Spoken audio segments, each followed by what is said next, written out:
خوږو ماشومانو ستړي مشئ، بیا هم د کاکا زمان نننۍ خپرونې ته په خیر راغلی. هیله من یم چې اوونۍ مو سمه تیره شوې وي، ښه کارونه مو کړي وي، سبقونه درسونه مو ویلي وي، ښوونځیونو ته تللي وئ، د مور او پلار سره مو مرسته کړې وي او د هغوی خبرو ته مو غوږ نیولی وي، کورني کارونه مو په ښه توګه ترسره کړي وي. په نننۍ خپرونه کې مو تاسو ته یوه ډیره په زړه پورې کیسه په نظر کې نیولې ده. د کیسې عنوان دی شبنم او یو وږی کونګری. که مو خوښوي نو راځئ چې په ګډه سره د شبنم او یو وږي کونګري کیسه واورو.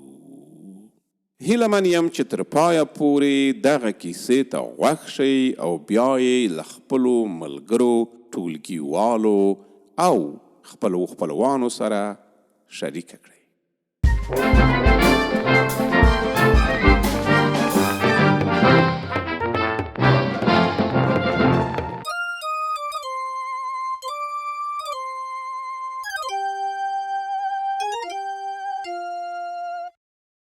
ویل شوي چې د افغانستان په یوه ښکلې شنه دره کې د هسکو غرونو ترمنځ د لاجوردي سیند پر غاړه یو وړوکی کلی و.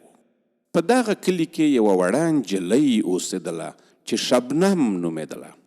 هغې د خپل پلار، مور، خور او دوو کوچنیو ورونو او انا بیبي امینه سره ژوند کاوه. هغوی خپلې انا ته مورکه ویل. شبنم د خپل خور او ورونو څخه مشره وه. هغې له ژویو یعنی حیواناتو سره خورا ژوره مینه لرله. شبنم به تل وریو او وزګوړیو ته واښه ورکول او لوبې به یې ورسره کولې. یو سهار وختي د دوبي په تود موسم کې له لمر څرک سره سم شبنم له خپل خاورین کور څخه د بڼ په لور کوزه شوه. غوښتل یې چې د هسکو ونو څخه تازه توت وشکوي او بیا یې د ویالې په سړو اوبو کې ومینځي. کله چې د ویالې غاړې ته ورسېده، خوبړنې سترګې په یوه وړوکي سپېره رنګي کونګري باندې ولګېدې چې سخت ترېدلی، بیمار او خوارځواک پروت و. یاد کونګری دومره بېځانه و چې کړنجېدلی هم نشوی. کله چې شبنم هغه بېوزله ژوي ته نږدې شوه، کونګري هغې ته په ډېرو عاجزو او ترېدلیو سترګو وکتل. شبنم پوه شوه چې د کونګري حال بد دی. سملاسي یې په خپلو لاسونو کې له ځمکې څخه راپورته کړ.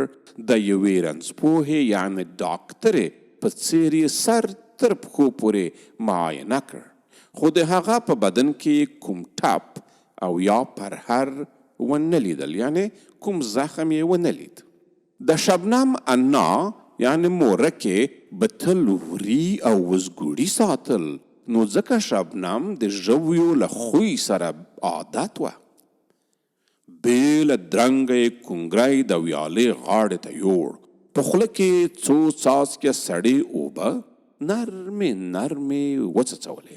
شا او خوا یې وکتل، کوم بل ژوی یې ونه لید. شبنم پوه شوه چې مور یې دغه کونګری پریښی دی. دا چې مور یې په کومه انګیزه خپل وړوکی ماشوم داسې بېځایه خوشی کړی دی، هغه نه پوهېدله. له اوبو ورکولو څخه وروسته شبنم هغه وړوکی کونګری د یوه تنکي ماشوم په څېر په خپله غېږ کې ټینګ کړ او د کور په لور یې منډه کړه. کونګری یې د مورکې مخ ته کېښود او په وارخطایۍ سره یې ورته وویل: مورکې په دغه مسکین څه شوي دي؟ دا مسکین ولې داسې دی؟ دا ولې داسې ضعیف دی؟ دا ولې داسې وږی او تږی دی؟ دا ولې داسې بیمار دی؟ مور یې چیرته ده؟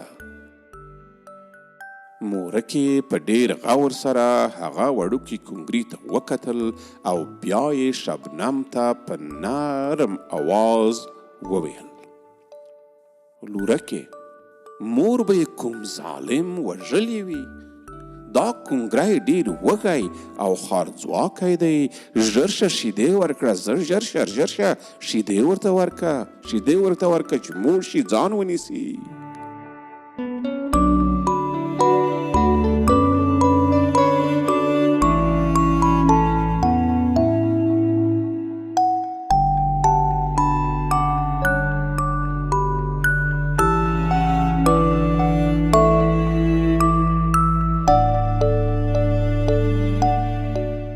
له کټوې څخه یې په یوه وړوکي لوښي کې شیدې راواخیستې او ورو ورو یې د کونګري په خوله کې وڅڅولې. کونګري هم په بیړه او مزه د شیدو په څټلو پیل وکړ. وږي او ستومان ژوي په داسې خوند سره شیدې څټلې چې سپین څاڅکي یې دانه د خولې له کونجونو څخه په مځکه تویېدل. د شبنم د نه ستړېدونکې ساتنې په مرسته کونګری ورځ تر بلې ځواکمن کېده. هر چیرته به چې شبنم تلله، کونګري به هم ورپسې ټوپونه وهل. هغې به هره ورځ خپل نوی ملګری د غرونو لمنو، د فصلونو منځ او د بڼ ونو ته له ځان سره بیولو. هغې فکر کاوه چې سخت ښایسته سپی یې موندلی دی. د خپل نوي کونګري په ملګرتیا ډېره خوشحاله وه. شبنم په هغه بېموره کونګري باندې ډېره مهرباني کوله. له هغه څخه به یې د یو یتیم ماشوم په څېر پالنه او ساتنه کوله. شبنم په خپل وړوکي کونګري باندې زره نوم کېښود. څه شی نوم یې ورباندې کېښود؟ زره، یعنې وړوکی، ډېر وړوکی. زره به په غرونو او رغونو کې په شبنم پسې روان و. شپه او ورځ به د هغوی له خوا څخه نه بیلېده. کله به یې چې شبنم له سترګو پناه شوه، زره به په کړنجېدا پیل وکړ. شبنم به بیرته په منډو هغه ته ورغله. د پسرلي موسم تیر شو. د دوبي ګرمې ورځې راورسېدې. زره غټ شو، ویښتان یې تازه شول، سترګې یې غټې شوې، پښې یې قوي شوې. عجیبه خبره دا وه چې زره هیڅ نه غپل. هغه به د غپلو پر ځای انګولا کوله. شبنم فکر کاوه چې زره لا تر اوسه وړوکی دی او په غپلو نه پوهیږي.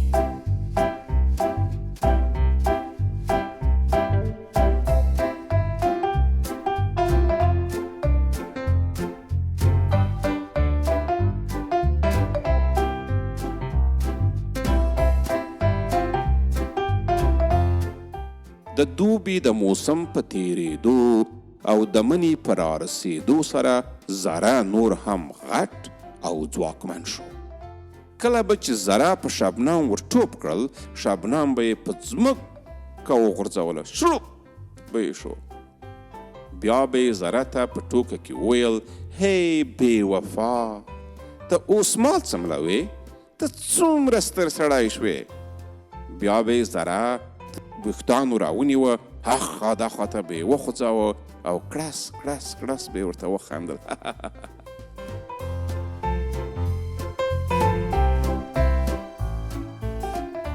یوه ورځ کله چې شبنم او زره له خونې څخه د انګړ منځ ته راووتل، مورکې چرګان له مرغانچې څخه را ایستلي وو او دانه یې ورته شیندله. زره غلی او په سینه د دیوال تر شا روان شو. غوږونه یې څک ولاړ وو، لکه یې تر ځان لاندې کړې وه. تا به ویل چې ښکار ته چمتووالی نیسي. بیا یې د سترګو پر رپ په عجیب سرعت سره په یوه چرګه ورټوپ کړل. د مورکې یوه چاغه چرګه یې تر ستوني راونیوله او ورګړې یې پرې باد باد کړې. کله چې شبنم او د هغې مورکې د زره داسې وحشیانه خوی او د خوارې چرګې بې رحمه وژل کېدل ولیدل، سخت خفه او حیران شول. هماغه و چې د شبنم مورکه پوه شوه چې زره سپی نه بلکې لیوه و. اوس پوه شوی ورباندې؟ زره سپی نه و، لیوه و.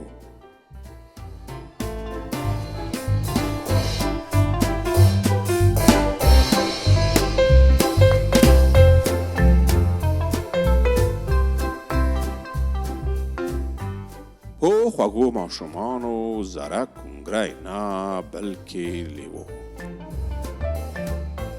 شبنم ټول وخت له ځان سره لیوه ساتلی و. لیوه